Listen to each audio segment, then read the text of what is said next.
If you enjoy co-op carnage or party games, then this video might be a great one for you, because I went through all the demos that fell under that category in Steam Next Fest last week, and here's my thoughts on some of those games. Disclaimer up front, some of these games are me playing in single player mode or controlling multiple characters to get the demo to work, which is blatantly not the way to play a multiplayer game. But some of them allowed you to play online, like this first one, Bail or Jail. Bail or Jail, published by Konami, I don't know how that agreement came together, it's a 3 versus 1 chase game.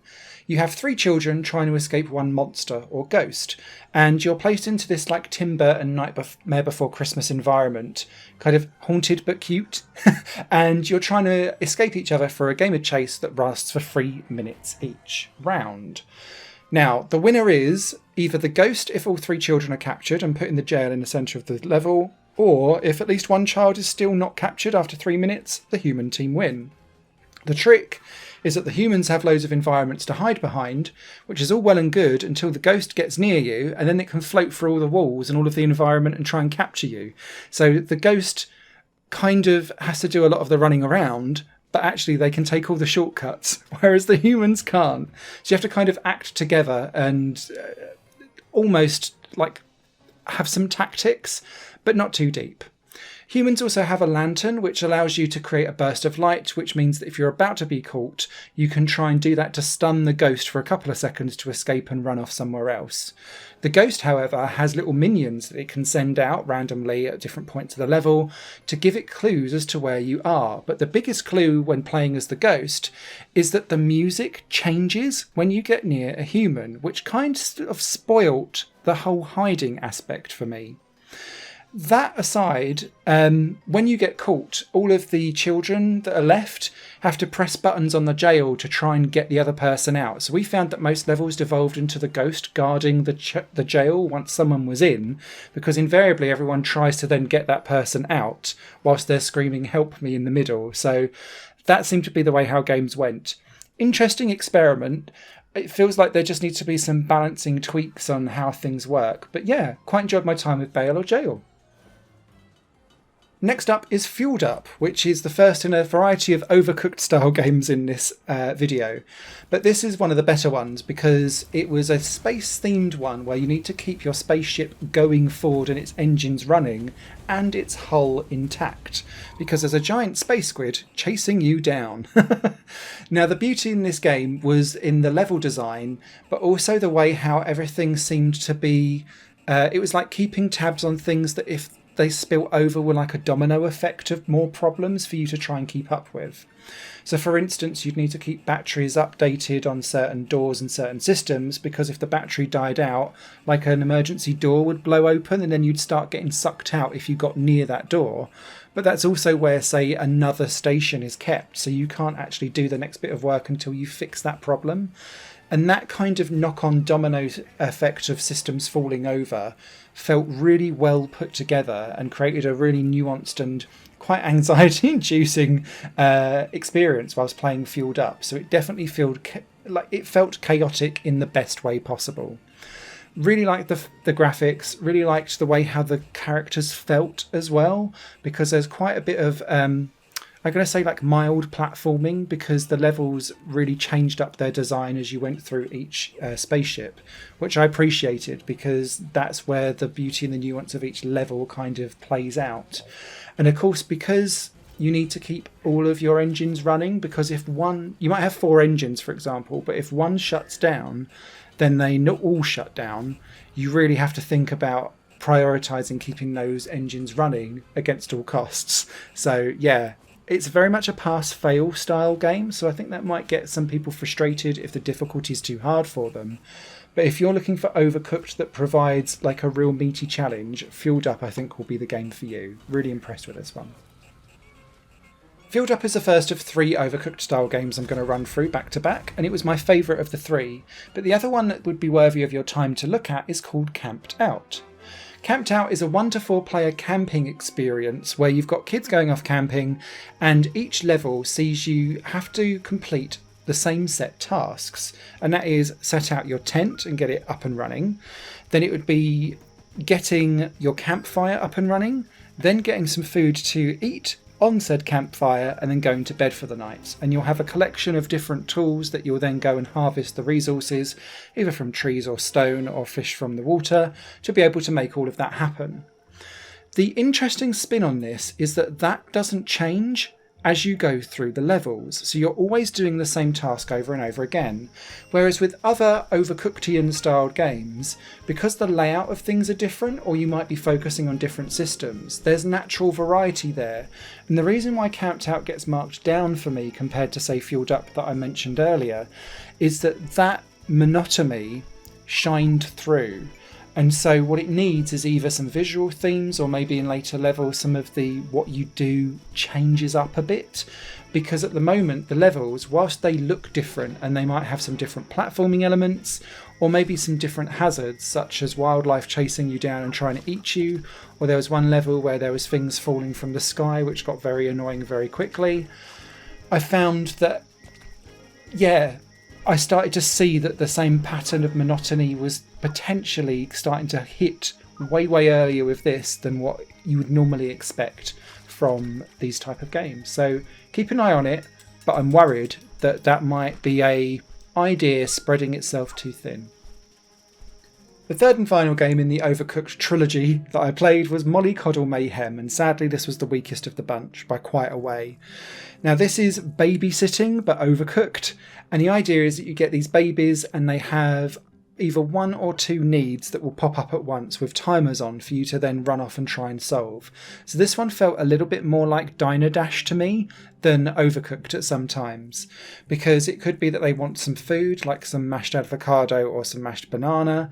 It could be that they've soiled their nappies so they need to be changed, or their clothing needs to be changed, or they might need milk to be sterilised or something like that. And so what you'll do is you'll need to provide that resource by going to different parts of the map, but then they'll also need to be replenished. So any bottles need to be cleaned, any diapers need to be put in the wash-in machine. So that's where it starts to pull away from Diner Dash back into Overcooked. So it's a bit of a mash of the two. The problem with this game is that it's not complex enough, and I was breezing through levels without any particular issue, doing the same three things over and over again, and there needs to be way more variety, because there's three specific things, and if you want to be funny about it, there's probably really two, because the food and the milk actually follow the exact same process, but they just use a slightly different looking tool. And so it got very old very quickly, and there was a lack of challenge. And the level variety, the way how they're trying to distinguish level from level, you can almost copy and paste it from what Overcooked 1's level designs were, which were fine, but it's offering nothing new. And you can't just reskin something and hope for the best and expect to emulate like 60% of something. There is nothing unique here, and that's my problem with Mollycoddle Mayhem. And it's the game that I took off my wish list, whereas everything else up to now has stayed on it. Moving on to party games now, and we've got Hole in the Clouds, which is a 2D mini golf or crazy golf style game for 4 players to play locally. Now I did debate putting this in the action section of Steam Next Fest, but I've kept it here because of this focus on multiplayer. But obviously you can only see me playing it here. But the idea is that instead of going from A to B and trying to get into the ball into the cup as quick as possible, you have to clear all of the clouds in a level before the cup opens up for you to put the ball in. So you have to kind of go the long way around the houses to try and clear all the clouds and then get the ball in the hole. You are scored on whether or not you get to par or not. And although the game feels quite nice and there's a decent physics behind it, I kind of came away from this thinking that was okay, but I wasn't necessarily hugely engaged with it. And I think my problem with this is that there's so many great party golf games out on the market already. This doesn't feel like it warrants its place and feels unique enough, even though the cloud aspect of it is unique and interesting. For me, this game falls a huge second to things like Golf Club, which came out very, very recently. Golf with Friends, for example. There's a few that I could reel off, but those are two that are like in my top tier at the moment. And A Hole in the Clouds doesn't feel like it's going to emulate that, but I think it still could warrant some people's time because it's got a nice, calming, relaxing feel to it, because you can take your own pace, because it's all judged on shots, not time. Talking of shots, if you've ever played football with a wig on, then you might be close to Wigged Out. This is a 1 to 4 player local multiplayer only football style game, but instead of kicking the ball around, you dress to impress with wigs and you basically whip the ball around. Now, it does play out slightly differently because the balls are absolutely huge. It's almost like you're pushing Zorbs around. So it's as if you're trapped inside really gargantuan pinball machines in a way, because the key with this is that whilst the gameplay itself is very, very simple, the level design radically changes as you move through. I think they said they've got about 160 different levels planned for the game, which is where all the variety comes in, because the actual game itself is just simple. You can run around, you try and smash the ball in various locations, and then each level has like environmental triggers, so you can stand on levers to like flick pinball machines, or it could be that you move various different like walls or blockers around, or trigger like catapults for things.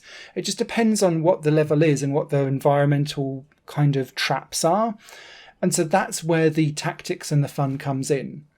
There's an issue slightly for me around how a game actually plays out, though, in that it's only first to 2 shots wins the game, and it's the first to 2 victories wins because it's like best of 3. So it seemed a little bit too light and quick to be over with, but I think if you had players where you all knew what you were doing, I think that could maybe cancel itself out, because actually you'd be pushing back and forth and it would feel very much like a tug of war going back and forth. I really enjoyed the look and feel of this game. I think it's going to live and die by its level design, but the levels showcased in the demo gave me good cause to be optimistic that this is going to turn out really quite well. You just have to be comfortable that it's just literally whipping the ball around and hoping for the best. So if you're comfortable with that, I think this will be a good drunken party game, not one that you're going to be like super esports competitive over. On the flip side of that is the hugely tactical and really in-depth Zoners, which I found a delightful, pleasant surprise and one of the best surprises in this collection. It's a 1 to 4 player game that reminds me hugely of Windjammers, because you're trapped in an enclosed space like racquetball, basically bouncing off the sides of the arena as you go. And you don't want to get the ball behind you in your goal, so you either want to hit back and get your character in the way, or just aim the ball in a way so that it's not going to hit the goal behind you and then rebound off and then do your own thing. You have a variety of different moves, including some special moves that you can build up by grinding over time for hitting stuff back and causing issues for your opponent. But the key to this also is in the way how you score. It's first to 5 points, but your points get incrementally bigger if you manage to score quickly. So when you score, your colour starts to echo around your side of the map. So if you score once, you get 1 point, but if you score again before that colour kind of disappears, you go from 1 to 3 points instead of 1 to 2. And then if you score a third time within that kind of period of time, you go 1, 3, 5 and win instantly. So you don't have to score 5 times, if that makes sense. And quite often, by breaking down someone's defences and getting them completely wrong-footed, and then doing a power move and smashing it down, that's a really good way of winning a match. So it was highly tactical, really fast, hugely colourful. It's got tons of style and panache. And I was totally sold on Zoners. Really pleasant surprise. And this would be, along with Fueled Up on this list so far, a potential day one for me. Another potential day one for me is King of the Hat, and this is a arena brawler. 1 to 4 players, but with a proper single player campaign mode as well. Yes, get in. This sees you using your hat as your life, but also as your weapon. So the idea with this is that in order to kill someone and get them to reduce down a heart, you need to jump onto their hat, because their hat's their life. But in order to get their hat off their head, you need to throw your hat to smack someone else on the head so that it dislodges their hat as well as yours. So you're constantly leaving yourself open to being exposed. Obviously, there's then the general verticality challenge of trying to always be higher than your opponents, because then that means that potentially you could do an errant jump and land on their head and score a point anyway. So there's all of this kind of jumping to try and get on top of each other whilst also being aggressive, but knowing that that leaves you open to attack at the same time, balance act going on. So really, really impressed with that. It did come with some AI bots, but the AI bots were very early stage. They were a bit clueless, so apologies for some of the gameplay footage here. It's going to look a bit wonky, but I had a blast playing this. It feels good. It feels a little bit floaty, but just steady enough to still feel that you can be precise, I guess. And maybe that needs to be tightened up a little bit if you want to really go heavy on the precision. But I'm glad that they've gone for that route rather than it being like, oh, wonky physics, and trying to pass up really terrible physics as a gameplay feature. This is not the place for that style of game, so it just needs to be tightened up slightly. But yeah, King of the Hat, good fun, very enjoyable. Catch Me was a game that went above my expectations because it was very simple to pick up and play, but had enough variety and just one more goism to it to keep me entertained and enthralled. Catch Me is a really zoomed out version of Speedrunners, is probably the low and skinny version of it, but Speedrunners with King of the Hill. So the idea is that someone's it, the other three players need to catch them, but who wins is the person that manages to run past and collect points by hitting various different checkpoint bollards that pop up on the maps. The maps are really well designed so that they're constantly changing, either through things that the player can do to manipulate it around them, or just the fact that they're lived in environments. So like there's a Ferris wheel one that constantly turns. There was another level where there was a train or a metro that went past, and so you could dive on its roof and zoom across the map really, really quickly. And it was that kind of ingenuity of the level design that kept me really, really entertained. The fact that also you could jump, wall jump, go up and down ladders, zoom in from location to location. There were teleports involved as well. And when you caught someone and you became it, you teleported to a new location so that you was away from everyone else. So it gave you a little bit of a fair chance. You didn't get stuck into that back forth tit for tat. Really well thought out. It's also combined with a huge online progression system as well that was unlocking tons of new characters, lots of customization and design. So I think if this gets your bug, there's an awful lot in here for you, and it certainly got my bug. So Catch Me stays on my wish list and is probably a day one. There's always one weird physics game that pops out in these streams, and this one today is Robotry. Robotry is a 1 to 4 player co-op experience where you use these bandy legs on top of TVs to try and move yourself around. It's really wonky physics, but in a way that does kind of make sense. And the best way I can describe it is if your legs were elastic bands, they kind of ping you into certain locations. So the idea is that you try and cling onto the side of something. You'd then pull back on your analog stick and then fling yourself forward to where you needed to go. And then your legs would kind of lobby you like a jelly mold over in that direction. Really odd. Took me a while to get used to it, but it did make sense. And it felt like a physics game that, whilst it's going to be incredibly difficult and frustrating, still had rules and felt fair and didn't feel arbitrarily stupid for the sake of it. There was, it starts you off in the single player mode with just one leg before giving you two. Then it starts talking about the idea of you having co-op where there's two of you with 2 legs each. And then there is a in progress version where each of you controls a leg of 2 robots, which I think would be utter carnage and no one would get anywhere. But yeah, I think this could be good fun for a lot of people who enjoy that stupid, crazy, I want to scream at myself style of physics game, but know that there's still some proper rules in there, and it's not ridiculously stupid for the sake of it. So yeah, Robotry had me amused and frustrated in equal measure. The last game on this list I thought was going to be a huge comedy send-up, and it turned out to be, implying that it's totally serious. It's called Love Boot Camp, and it's a relationship personality test for couples who want to go through counselling. So of course it's going to be a party game for me. Unfortunately, the demo was really, really limited. It just gave you a couple of really, really high-level questions where you could rate your partner and whether you thought they were good or bad in certain areas. Don't recommend this. It was straight off my wish list again. I would have more fun playing Super Seducer than this, and it was a total state. It also looked like it was taken from a web browser from Netscape 1999. Terrible, terrible, terrible. Avoid at all costs. So I hope that video was informative. My personal favourites were Fueled Up, Zoners, King of the Hat and Catch Me, but I'll be interested to know what you fancy picking up or keeping an eye on in the future down in the comments. Stay tuned for more Steam Next Fest videos all this week, and I'll catch you later. Bye-bye. Higher Plane Games is part of the Higher Plane Network, a completely independent media outlet supported by people like you. The goal is to create the best possible content that cultivates a richer indie scene for games as well as music and entertainment. To find out more and to get involved, visit patreon.com/higherplane network. Your support makes all the difference, and in return you'll gain access to bonus content and downloads. Thank you for watching.